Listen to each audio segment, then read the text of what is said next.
How to apply promo code in Best Buy app. Let's get started. Launch your Best Buy app. Make sure you have already logged into your account. You will land to the home page.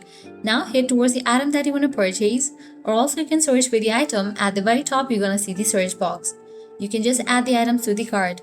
I'm gonna add a few of the items, and once you're done, you can click on the cart icon given at the top right corner.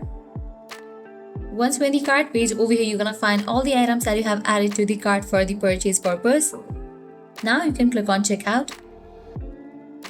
Now from here you can update your shipping details. Once you do that, click on continue to payment information.